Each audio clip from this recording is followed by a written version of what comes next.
Hi, I'm John, and today I'm going to be planting some avocado trees. So I've got a whole lot in the mail, and I've got quite a few more coming too, but I'm going to start today with these two in this little area here.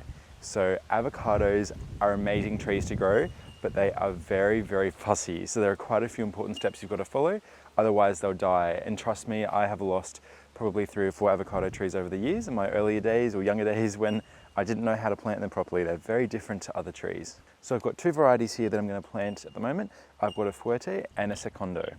So these are 2 great avocado trees. They're an A and B variety. It is good to have an A flowering and a B flowering. You'll get many, many more avocados this way. Not the end of the world, but it is definitely something to consider if you want more than one. So I've got an A and B. I'm going to plant one here behind me and one a few meters down over there.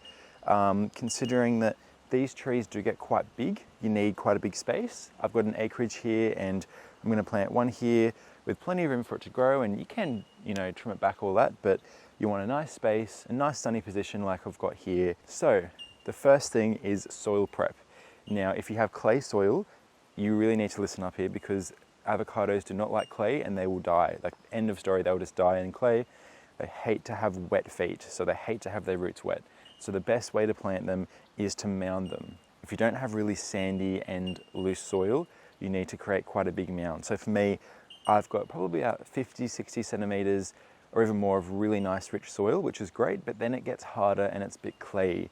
And that means I would say you want to have this plant at least a meter above any clay. So for me, I want to create a mound that's like 50, 60, maybe even 70 centimeters high. And that sounds quite a funny, thing to do, but that's going to make sure that there's plenty of nice free draining soil for the avocado tree and it's not sitting in water. So this mound is great to be made out of a mixture of some sandy ladder soils, a lot of compost and really good fertilized, good fertile soil.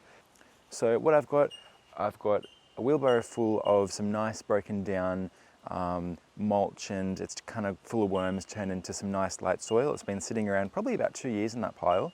So this is going to be fantastic to start forming my mound. So I'm just going to dump half for this first avocado over here and half over there.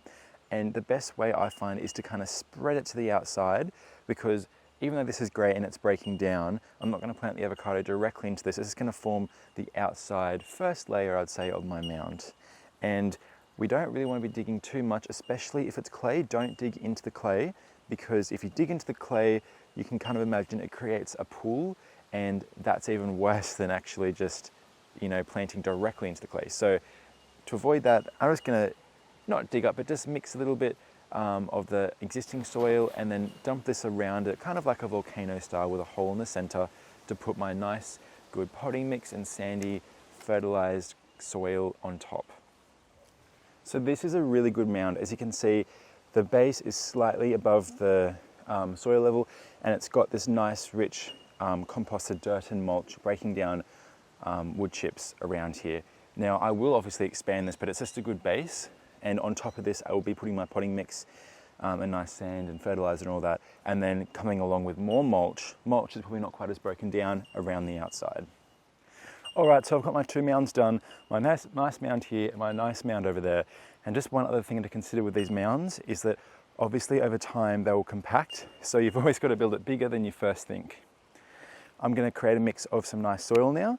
I like to just mix it all in my wheelbarrow. I'm going to add a little bit of sand, so probably about half a bucket worth of sand, a nice good amount of rich fertile potting mix. I also want to put in some fertilizer, like some dynamic lifter, just something to, give it some nitrogen and some good food to grow in, a little bit of compost. And this is going to create a really nice healthy base for these roots to grow into. Now I've got my great soil here. So it's just a mixture, I said, of that sand and that good compost and potting mix. You want something really rich and organic, but that little bit of sand kind of helps with drainage a little bit, makes things not get too wet.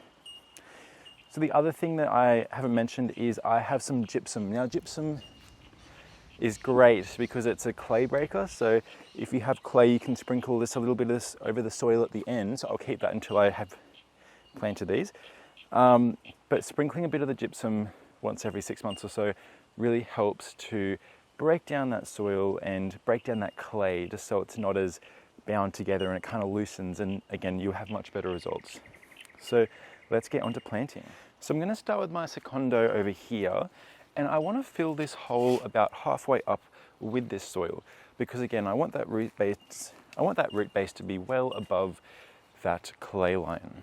And as you can see, it makes it easier having this bit of mulch, broken down mulch, to create that hollow mound the first time. Just otherwise, it kind of helps to hold things up and create a nice base to put this lovely soil on. So I'm just going to gently pull this out and place this just on top of the hole here. And they should give it a bit of a squeeze. They should just gently come out as so. There we go. Tip some of that remaining mix in here.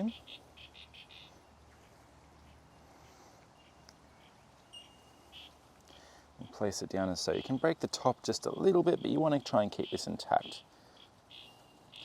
There we go. So you can see this is kind of sitting above, but I'm going to come around and place some more of that soil around here.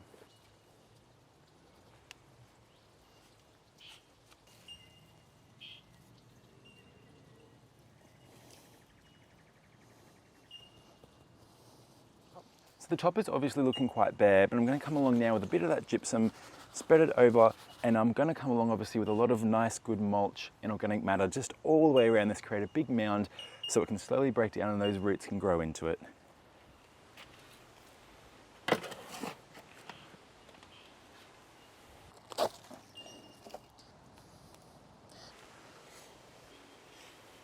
And let's pop this gypsum over the top again. Now it's probably a good time too just to give these a good watering in and to help dissolve that gypsum to go down into the soil below. So I've got my nice mulch now, and it is time just to gently surround and build out this mound a bit more. Now it's important to keep topping this up with organic matter and mulch and some good fertilizer just to keep this growing and nice and happy. You don't want these top roots and this top area drying out too much. You also want to make sure that you don't put mulch any higher up on the stem than it was in the pot, otherwise that will also rot it. You also don't want to really stamp down this mound too much. You want to keep it nice and airy.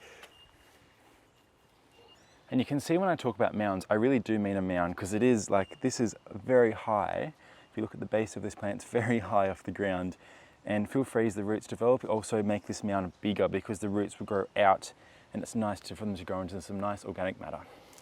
And here we go, we've got our two lovely avocado trees in the ground. I've got my secondo and my fuerte. And just one last thing to note, avocado variety is also quite important. You can grow your normal Hass, which you get in the supermarket, which is a fantastic avocado, but it does not taste the best. It is just practical, as in the skin is really thick, so it transports easily. So just keep that in mind. Sometimes growing things for your own garden, you don't necessarily want to get ones that are sold, or get a variety that's sold often in the supermarket, because that's good for sale, but not maybe the best for taste and for ease of growing in your own garden. So thanks for watching. I hope you enjoyed this video. Please like and subscribe, and I'll keep you updated on these avocado trees.